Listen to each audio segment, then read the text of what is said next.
আমাদের দিশাবন্ধ সরকারি প্রাথমিক বিদ্যালয় কেন্দ্র নং 130 স্বতঃস্ফূর্তভাবে জনগণ উৎসব মুখর পরিবেশে ভোট দিচ্ছে এবং কি শেষ বিকেলে আমাদেরই জয়লাভ হবে ইনশাল্লাহ। ইনশাল্লাহ। দীর্ঘদিন এরকম পরিবেশ দেখেন নাই, কেমন লাগছে?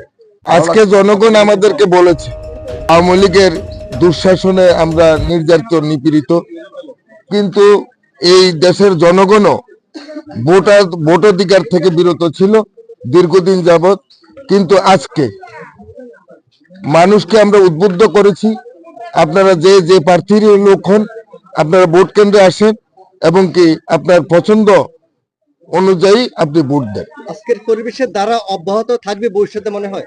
বাংলাদেশ জাতীয়তাবাদী দল যদি সরকার গঠন করে আমাদের দলের কাছে এবং আমাদের একটা স্পষ্ট এবং কি আমাদের চেয়ারম্যান সাহেব জনাব তারেক রহমান সাহেব যেই ধরনের বক্তব্য বাংলাদেশে উপস্থাপন করেছে, আমি আমার 54 বছর বয়স, আমার রাজনৈতিক বয়স 36 বছর, এই 36 বছরে এরকম বক্তব্য আমি শুনি নাই।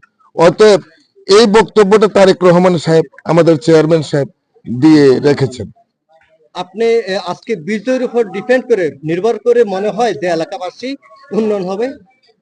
আমাদের এলাকার যে প্রার্থী বীর মুক্তিযোদ্ধা মনিরুল হক চৌধুরী এই এলাকার ভিতরে স্বীকৃত একজন পরীক্ষিত কর্মঠ একজন নেতা।